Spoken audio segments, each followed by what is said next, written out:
নরসিংদীতে যেই মেয়েটিকে ধর্ষণ করার যে ঘটনা ঘটেছে, ধর্ষণ করার পরে সেই মেয়েটিকে হত্যা করার যে ঘটনা ঘটেছে, যদি আমরা একটি বিশ্লেষণ করতে যাই, ঢাকাতে সেদিনকার একজন তথ্য অধিদপ্তরের একজন কর্মকর্তার একটি ছেলে অপহরণ হয়।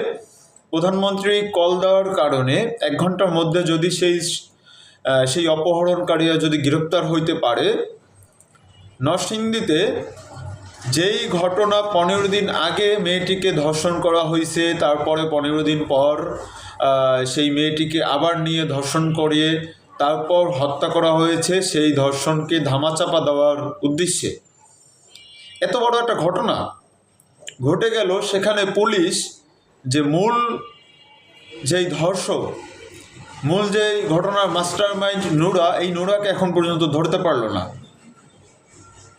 এই বাংলাদেশের জনগণ কেন, আমরা যারা প্রত্যেকটি মেয়ের ভাই আছি, আমরা সবাই এই বিষয়ে এখন উদ্বিগ্ন।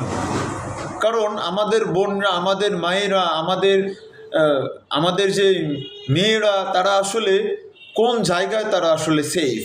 একটি মেয়ে যদি তার বাবার সাথে সেফ না থাকতে পারে, একটি মেয়েকে 15 দিন আগে ধর্ষণ করা হয়েছে, তারপরেও যদি প্রশাসন হোক, সেই দেশের প্রশাসন যদি একটি মেয়েকে সেভ না করতে পারে, আর সেই মেয়েটি যদি 15 দিন পরও একটা জিনিস সালিশি হয়ে গেছে, যে মীমাংসা হয়ে গেছে, তার 15 দিন পরও যদি সেই মেয়েটিকে ধর্ষণ করে, সেই মেয়েটি যদি সেফ না থাকে, তাইলে আমাদের দেশের মেয়েরা, আমাদের দেশের মা বোনরা কীভাবে সেফ থাকবে? আমরা কিভাবে তাদেরকে সেফ রাখবো? ধর্ষণ সে কোনো দলের হইতে পারে না, ধর্ষক সে ধর্ষকই। সুতরাং ঢাকার মতো একটা জায়গা থেকে যদি পুলিশ 1 ঘন্টার মধ্যে অপহরণকারীদেরকে ধরতে পারে, তাইলে নরসিংদীর মতো জায়গা থেকে কিভাবে পুলিশ এতদিন বসে, 2-3 দিন বসে পুলিশ মূল ঘটনার যে মূল মাস্টার মাইন্ড সেই নুরাকে ধরতে পারলো না কেন? প্রশাসনের কাছে আমাদের বাংলাদেশের যেই সকল অভিভাবকদের, সকল ভাইদের পক্ষ দিয়ে এই প্রশ্ন রেখে গেলাম যে কেন এটা আপনারা পারবেন না? ঢাকায় গ্রেপ্তার করতে পারলো একটা অপহরণকারীকে 1 ঘন্টায়, নরসিংদীর মতো জায়গায় আপনারা কেন 3 দিন বসিয়া একটি নোরার মতো একটা ছেলেকে কিভাবে আপনি গ্রেপ্তার করতে পারলেন না? সে এর মধ্যে গেল কোথায়? যেখানে ঘটনা জানাজানি হয়ে গেছে, 5 জন আসামি গ্রেপ্তার হয়েছে, হ্যাঁ এটা আসলে ভালো, কিন্তু প্রশাসনের কাছে, প্রশাসন ভাইদের কাছে আমাদের একটাই কথা, সেটা হলো যে আমাদের বোনদেরকে, আমাদের মায়েদেরকে, আমাদের মা জাতিদেরকে আপনারা সেভ করেন। আমি একটা রেফারেন্স দিলাম শুধু, যে 1 ঘন্টায় একটা ছেলে অপহরণকারী যদি গ্রেপ্তার হইতে পারে, তাইলে নরসিংদীতে ওই ছেলেটা কিভাবে, নুরার মতো একটা ছেলে কিভাবে পারবে না? এবং আমাদের মেয়েরা কোথায়? আমাদের মেয়েরা তাইলে সেফ? বাবার সাথে যদি একটি মেয়ে সেফ না থাকতে পারে, তাইলে আমরা কোন বাংলাদেশে বাস করি? এটা আমরা কোন দেশে বাস করি?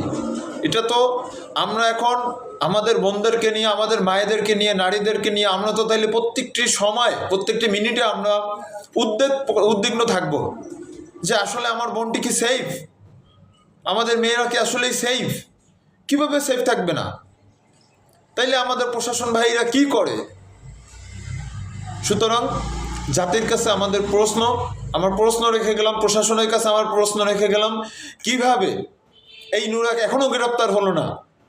যেখানে আজকে ঢাকা রেঞ্জের ডিআইজি তিনি পর্যন্ত স্বয়ং নরসিংদীতে উপস্থিত হয়েছেন। সেই পুলিশ ভাইদেরকে বলবো যে অতি দ্রুত সম্ভব, যদি আমার এই ভিডিওটা মাননীয় প্রধানমন্ত্রী দেখবে না, তারপরও আমি বলি যে মাননীয় প্রধানমন্ত্রীর কাছে যদি এই বার্তাটা যায় যে আপনি দরকার হস্তক্ষেপ করুন, আমাদের বোনদেরকে সেভ করুন। একটা বোন, একটা মেয়ে, এতটুকু একটা মেয়ে যদি বাবার সাথে সেভ না থাকে, তাইলে আমাদের দেশের মায়েরা সেভ কোথায়?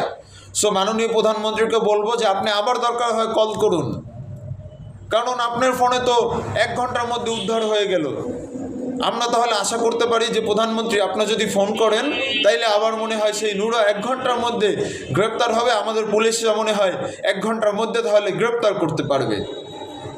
সুতরাং গতকালকে থেকে বিষয়টি দেখতেছি অনলাইনে, দেখে আসলে আমরা আসলে এটা সহ্য করার মতো না, ধৈর্য ধরার মতো না।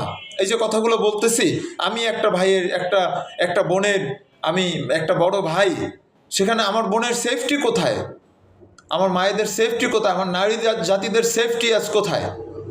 এটি জাতির কাছে, প্রশাসনের কাছে প্রশ্ন রেখে গেলাম এবং মাননীয় প্রধানমন্ত্রীর কাছে আবদার করে গেলাম যে আপনি যত দ্রুত সম্ভব দরকার হয় নরসিংদীর প্রশাসনকে ফোন করুন, একটু কল করুন, যেন সেই ধর্ষক অতি দ্রুত 1 ঘন্টার মধ্যে যেন গ্রেপ্তার হয় এবং আমরা সে বিচার কাজ দ্রুত দেখতে পাই, যেন আমরা দেখতে পাই। আমরা এটা আশাবাদী, নতুন বাংলাদেশ, নতুন একটি রাজনৈতিক দল বাংলাদেশে ক্ষমতায়, সেখানে সেই নুরা যে দলেই হোক না কেন তার কোনো দলীয় পরিচয় এখন সে থাকতে পারে না, সে হলো একমাত্র ধর্ষক, তার পরিচয় হলো ধর্ষক।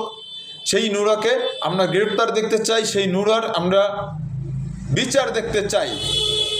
ধন্যবাদ, আসসালামু আলাইকুম।